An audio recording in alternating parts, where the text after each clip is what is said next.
अस्सलाम वालेकुम दोस्तों, उम्मीद है कि आप सब लोग खैरियत से होंगे, ठीक ठाक होंगे। तो आज की जो हमारे वीडियो का टॉपिक है कि हम कैसे घर पर ऑर्गेनिक गार्डनिंग स्टार्ट कर सकते हैं और इसके लिए जो इम्पोर्टेंट स्टेप्स हैं जो हम फॉलो करने चाहिए वो इस वीडियो में आपको डिस्क्राइब करूंगा। जी, आप भी घर पर ऑर्गेनिक गार्डनिंग स्टार्ट कर सकते हैं। अगर आपने हमारे चैनल को सब्सक्राइब नहीं किया तो चैनल सब्सक्राइब करें, क्योंकि आप कब से मुफ्त में वीडियो देखे जा रहे हैं। सिर्फ 9% लोगों ने पिछले 28 दिन में सब्सक्राइब किया हुआ है। तो ऐसा क्यों कर रहे हो यार, मैं आपके लिए अच्छी अच्छी वीडियो बना रहा हूँ और आप सब्सक्राइब ही नहीं करते। चलो सब्सक्राइब करो। अब हम वीडियो करते हैं कि जो हमारा पहला पॉइंट है वो ये है कि हम जो टेम्परेचर और वेदर है वो उसको देख के हम बीज लगाएं, क्योंकि पाकिस्तान में एक स्टैंडर्ड टाइम सेट है मेरे ख्याल से पंजाब के लिए, वो 15 फरवरी से 15 मार्च गर्मियों की बीज लगाने के लिए और 15 सितंबर से 15 अक्टूबर सर्दियों के बीज लगाने के लिए। अब इसमें हमें टाइम तो हमें पता चल गया है कि ये स्टैंडर्ड टाइम होता है, मगर हमने इन टाइम में भी टेम्परेचर और वेदर को देख के ही चलना है, क्योंकि अगर आपने बीज लगाया अगले दिन बारिश हो गई और आप घर में नहीं हुए तो आपके सारे बीज बह सकते हैं। इसी तरह अगर गर्मी बढ़ गई तो आपके बीज को जो अगर जर्मिनेट हुए हैं तो वो जल सकते हैं। वो सीडलिंग छोटे छोटे जो प्लांट होते हैं वो काफ़ी नाजुक होते हैं। इसी तरह आपकी जो प्लांट की ओवरऑल जो प्लांट की ग्रोथ है वो डिस्टर्ब हो सकती है, क्योंकि जब अगर आपका बीज ही सही तरह नहीं उगा हो और शुरू में स्ट्रेस में आ गया हो तो आपकी प्लांट की जो ग्रोथ है वो काफ़ी मुतासिर होगी। जो दूसरा और इम्पोर्टेंट पॉइंट है वो ये है कि हम कौन सा बीज इस्तेमाल कर रहे हैं, क्योंकि बीज काफ़ी इम्पोर्टेंट है। मेरे लिहाज से हमें हाइब्रिड बीज यूज़ करना चाहिए। इन सारी चीज़ों में मैंने एक कंप्लीट वीडियो बना दी हुई है, वो है basic of gardening series part, उसके 9 पार्ट हैं और उसमें कंप्लीटली डिस्क्राइब किया हुआ है हम किस चीज़ में कैसे हम गार्डनिंग शुरू कर सकते हैं। तो फिलहाल जो बीज है वो मैं हाइब्रिड सजेस्ट करूँगा, क्योंकि इससे प्रोडक्शन अच्छी आती है, बीमारियाँ कम आती हैं। मगर इसका जो एक नुकसान है वो ये है कि इसके बीज से हम दोबारा वही प्रोडक्शन नहीं ले सकते। ये असल में एक ऐसे प्लांट और एक कोई बेस्ट वैरायटीज़ के प्लांट की दोनों की खसूसियात एक बीज में लेने का रिज़ल्ट होता है। फॉर एग्जांपल इस प्लांट पे बीमारियां कम आती हैं और उस प्लांट में प्रोडक्शन ज़्यादा है, तो इन दोनों में जो क्रॉस पॉलिनेशन होगी उससे जो बीज बनेगा वो हाइब्रिड बीज होगा। तो ये इस तरह का बीज को हम हाइब्रिड बीज कहते हैं और इस तरह के बीज को यूज़ करने से ज़्यादा प्रोडक्शन और बीमारियां कम होती हैं। तो ये काफ़ी ज़रूरी है और डिफरेंट काइंड के हमें बीज मिल सकते हैं और डिफरेंट हमारी यूज़ के मुताबिक, हमारे डिमांड के मुताबिक हमें बीज मिल सकते हैं।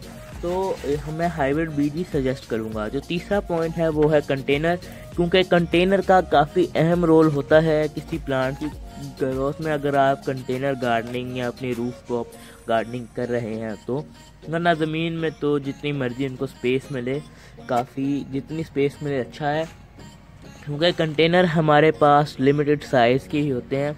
इसलिए जो साइज़ है वो प्लांट के साइज़ पे डिपेंड करता है, क्योंकि अगर प्लांट कंटेनर बड़ा होगा तो हमारे अच्छा आउटपुट मिलेगा, साइज़ बड़ा होगा। लेकिन अगर कंटेनर का साइज़ छोटा होगा तो हमें आउटपुट भी छोटा मिलेगा। फॉर एग्जांपल टमाटर का पौधा अगर मैं छोटे से गमले में लगा दूं तो उस पर हो सकता है फ्रूट आ जाए, तो अगर फ्रूट आ भी गया तो वो इतना फ्रूट होगा जिसका कोई फ़ायदा नहीं। अब हमें जो फ्रूटिंग लेनी है वो लेनी है अच्छे साइज़ की, इसलिए हमें अच्छे साइज़ का कंटेनर यूज़ करना चाहिए। जिस तरह ये टब्स, पेंट बकेट्स और डिफरेंट ये मैंने क्रेट भी यूज़ किया है। रिसाइकल मटेरियल आप यूज़ करें और अच्छा रिज़ल्ट भी आप इस तरह पा सकते हैं। तो कंटेनर सिलेक्शन है वो बहुत इंपॉर्टेंट है और इसको पॉइंट 3 पे हमने रखा है। अब चौथा जो है जो प्लांट की ग्रोथ में काफ़ी अहम किरदार अदा करता है वो है सॉइल मीडिया।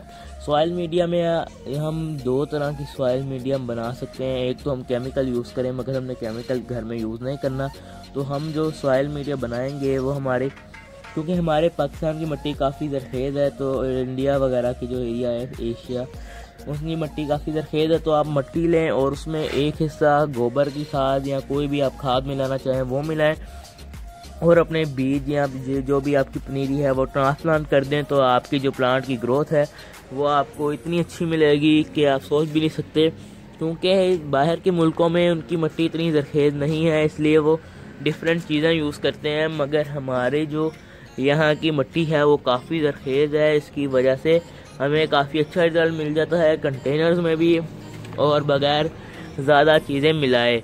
तो इसलिए आप ज़्यादा इन चीज़ों पे डिपेंड ना रहा करें। बस आपने मिट्टी लेनी है, उसमें रेतली मिट्टी हो, जो भी आपके पास नर्सरी से मिल जाए, उसमें अच्छी तरह खाद मिला लें।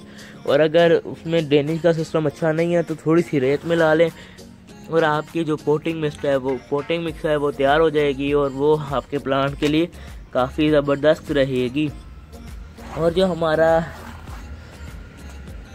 चौथा पॉइंट ये है कि हम कौन सा फर्टिलाइज़र अपने प्लांट को देते हैं, क्योंकि फर्टिलाइज़र भी हमारे प्लांट की ग्रोथ में काफ़ी मेजर किरदार जो है वो अदा करता है। क्योंकि हम घर पर ऑर्गेनिक गार्डनिंग कर रहे हैं तो हमारे लिए ज़रूरी है कि हम ऑर्गेनिक लेकर चलें।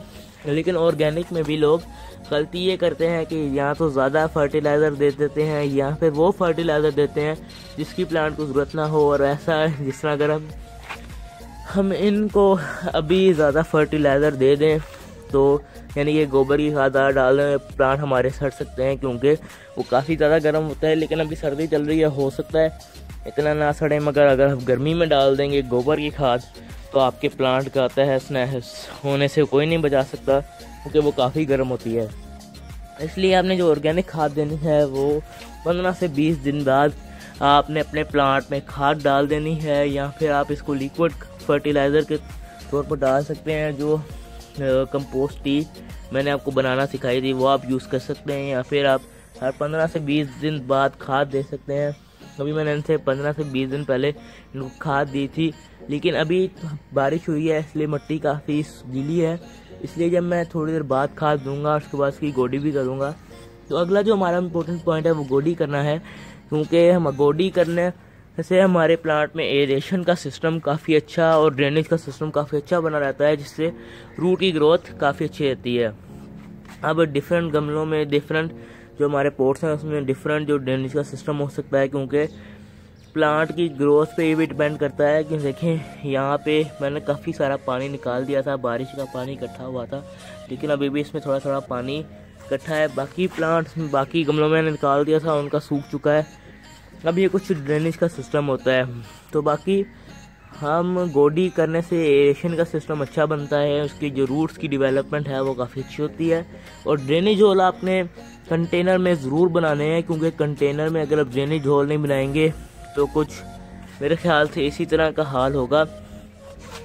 बाकी आप अपने प्लांट की जो है वो ग्रोथ का ख्याल उसके अंदर से जड़ी बूटियां निकाल कर सकते हैं, क्योंकि उसमें वो आपके प्लांट से एसेंशियल न्यूट्रिएंट्स जो है वो छीनती है।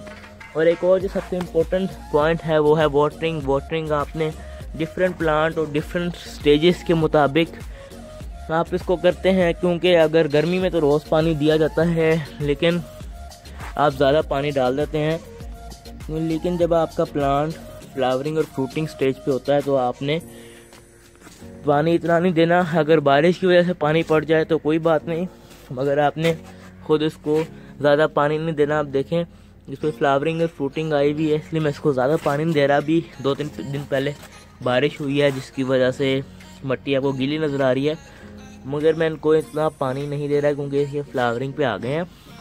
बाकी आप देख सकते हैं इस पर कितनी सारी कलियां लगी हुई हैं, क्योंकि सर्दियों के मौसम में भी इसकी प्लांट की ग्रोथ काफ़ी बेस्ट है। इस मौसम के लिहाज से ओपन हमने रखा है बिल्कुल, और ऊपर इसके आसमान है, इसलिए इस मौसम में काफ़ी अच्छी ग्रोथ है। क्योंकि मैं इन सारे जो स्टेप मैं आपको बता रहा हूँ वो इस पर भी अप्लाई कर रहा हूँ। बाकी चिल्ले के प्लांट के जो है वो ग्रोथ तो गर्मियों में रुकी जाती है, सर्दियों में, लेकिन इनकी ग्रोथ भी आहिस्ता आहिस्ता कुछ ना कुछ चल रही है। साइड ब्रांचेस आप देख सकते हैं कितनी सारी हैं। तो इस तरह अगर हम इन स्टेप्स को फॉलो करेंगे तो आपके प्लांट की ग्रोथ भी अच्छी रहेगी और आप भी इस तरह की फ्लावरिंग और फ्रूटिंग ले सकते हैं। और आखिरी जो सबसे मज़ेदार पॉइंट है वो ये है कि आपने अपने प्लांट्स की तारीफ ज़रूर करनी है, क्योंकि आपके प्लांट में भी फीलिंग होती है और हमारा ईमान भी ये है, इसलिए आपने अपने प्लांट की तारीफ ज़रूर करनी है, क्योंकि इससे आपके प्लांट के अंदर वो एक एप्रिशिएशन से अच्छी ग्रोथ का स्टेमिना आ जाता है। अब इसकी एक डिटेल वीडियो मैंने अभी कुछ दिनों पहले ही डाली है, पिछले साल 31 दिसंबर को। वो बेसिक ऑफ गार्डनिंग सीरीज़ का पार्ट 9 है मेरे ख्याल से, वो आप जाके ज़रूर देखें। तो यही थे हमारे कुछ इंपॉर्टेंट पॉइंट प्लांट की ग्रोथ के लिए। अगर आप भी अपने इन स्टेप्स को फॉलो करेंगे तो आपके प्लांट में भी अच्छी तरह फ्लावरिंग और फ्रूटिंग हो सकती है। अगर आपका कोई सवाल हो तो आप डिस्क्रिप्शन में पूछ सकते हैं, यानी कि कमेंट सेक्शन में पूछ सकते हैं। बाकी आप भी गार्डनिंग शुरू कर दें मेरी तरह, आपको मज़ा आएगा। तो उम्मीद है कि आपको वीडियो पसंद आई है। अगर वीडियो पसंद आई है तो चैनल को सब्सक्राइब कर दें और वीडियो को लाइक करके जाएं। अल्लाह हाफिज़।